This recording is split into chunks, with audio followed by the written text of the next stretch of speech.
Exactement 6h55 locales, dimanche 6 octobre 2019, quand l'avion présidentiel en provenance de Rome en Italie foule la piste de l'aéroport international d'Engili. Au bas de la passerelle, le couple présidentiel est chaleureusement salué par un comité restreint d'accueil composé essentiellement de quelques proches collaborateurs du chef de l'État, dont son directeur de cabinet adjoint en charge des questions sociales et environnementales et quelques officiers généraux des forces de défense et de sécurité, suivis de la haie d'honneur de la garde présidentielle. À titre de rappel, Félix-Antoine Tshisekedi Tshilombo, qui a axé sa politique étrangère sur une véritable approche de partenariat stratégique au bénéfice de sa population, le peuple d'abord, regagne la capitale congolaise après un long périple diplomatique héros-américain de 21 jours, soit 3 semaines durant, l'ayant conduit d'abord en Belgique pour la normalisation de la coopération bilatérale entre Kinshasa et Bruxelles, ensuite aux États-Unis d'Amérique où le chef de l'État congolais a assisté à la 74e Assemblée générale ordinaire des Nations Unies à New York City. Cela avant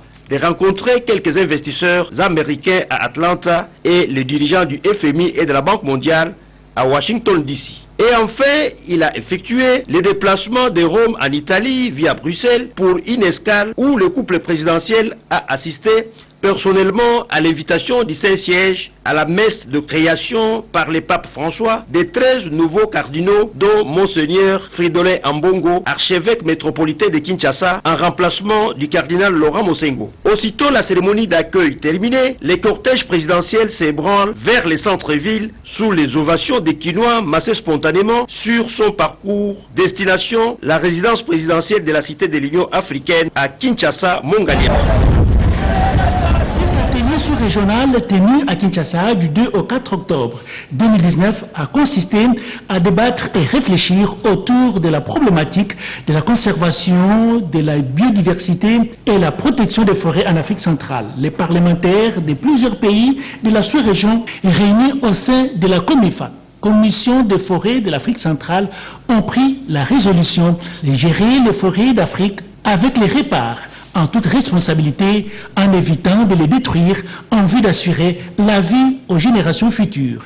Le premier vice-président de l'Assemblée nationale, Jean-Marc Kabound, qui a présidé ces assises, a, au nom de Madame la Présidente de l'Assemblée nationale, Janine Mabunda, salué la qualité des travaux. Qualité des débats ainsi que la pertinence des recommandations qui en découlent confortent la conviction que le jeu en valait la chandelle. Il me revient que dans les travaux de groupe, vous avez fait preuve d'intérêt, d'implication et d'assiduité, reléguant ainsi au second plan d'autres préoccupations. Je voudrais, par cet acte de dévouement, non seulement vous remercier chacun et chacune de manière particulière, mais aussi vous témoigner à tous mon profond respect. Les participants ont apprécié à juste titre les recommandations formulées, tout en reconnaissant le leadership forestier de la RDC en matière de la biodiversité avec ses 65% des forêts d'Afrique. Dans le cadre du développement durable, nous avons l'obligation de gérer de manière écologiquement rationnelle les écosystèmes, tout en protégeant les intérêts des générations futures. Nous devons être responsables dans ce qu'on appelle l'éco-citoyenneté pour les préserver. 7 pays ont pris part active à cet atelier, notamment la Guinée équatoriale, le Cameroun, le Gabon, la République centrafricaine, le Tchad, le Congo-Brazza et les pays hôtes. La République démocratique du Congo. Le mois d'octobre est décrété par l'Union internationale des architectes comme journée internationale d'architecture et d'habitat pour mettre en avant l'amélioration des espaces de vie de l'humanité. Pour cette année, le problème des fonds persistants reste le logement pour tous. Pour présenter à la face du monde le défi en termes de logement décent auquel l'humanité fait face sans en rendre compte et mener des réflexions pour y apporter des pistes de solutions.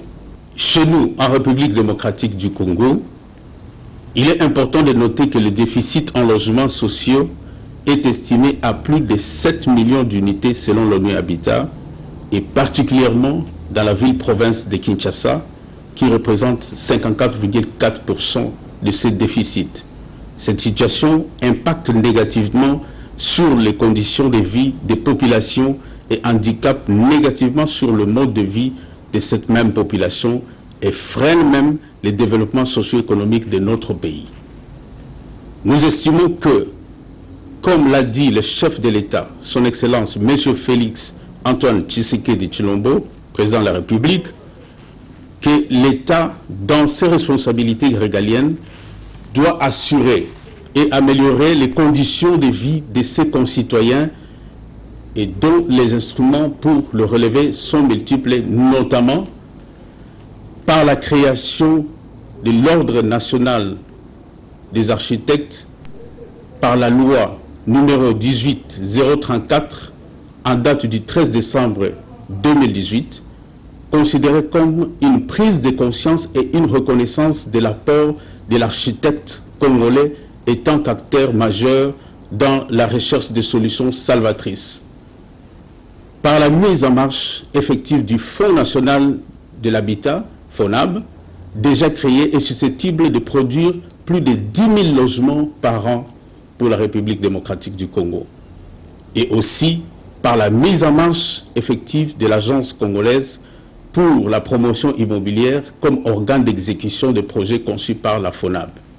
De tout ce qui précède, nous, architectes réunis au sein de l'Ordre national des architectes du Congo, proposons à accompagner et surtout à participer et travailler pour l'accomplissement de la vision du chef de l'État en rapport avec le logement viable et durable. La province du Mai-Ndombe doit contribuer à l'émergence du pays et non rester à la traîne.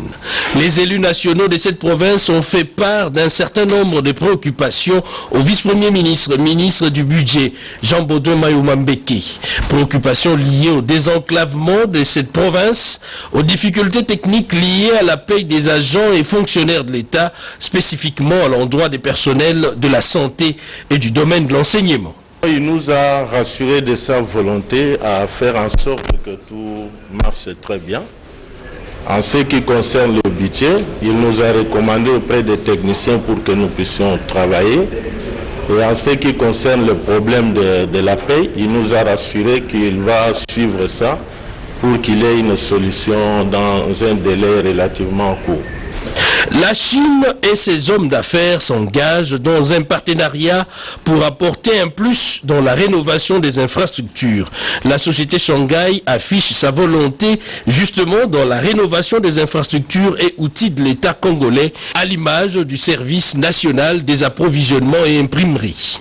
L'objet de sa visite, c'est de voir dans quelle mesure il peut apporter son expertise dans la valorisation des infrastructures étatiques. Le Congo est un pays qui est en développement, qui veut valoriser et moderniser ses infrastructures. Donc il est venu pour dire à son Excellence, le ministre, qu'il est disposé à participer, à apporter son expertise. A noter par ailleurs que la délégation chinoise s'est fait accompagner du directeur général des services nationaux des approvisionnements et le gouvernement par l'entreprise de deux ministres, Akassia Bandoubola de l'économie nationale, chef de délégation, et Jean-Lucien Boussa, signataire des accords avec la Zambie au nom du gouvernement, était avec des fermiers, producteurs, membres de la FEC et opérateurs économiques de Lualaba à Kolwezi, aux côtés du gouverneur Richard Mouyej Manguez-Mans. Le plan Marshall pour la sortie des crises de la farine de maïs leur a été communiqué. Les stocks qui vont arriver ici vont passer par le Haut-Katanga. Ce qui fait que pour que ça arrive ici, il y a un coût de transport supplémentaire. Donc au Katanga, c'était $15 et là-bas, ça va faire 16,5 $.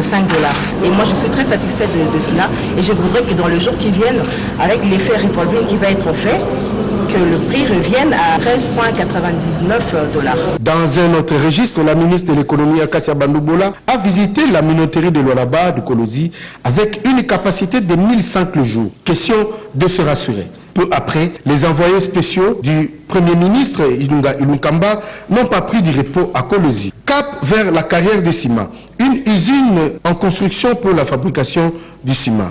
Le ministre du Commerce extérieur Jean-Lucien Boussa s'en est réjoui car celle-ci limitera l'importation du ciment. La partie est du pays est en carence d'industrie de production du ciment, alors que c'est une partie qui se développe à une vitesse que tout le monde connaît.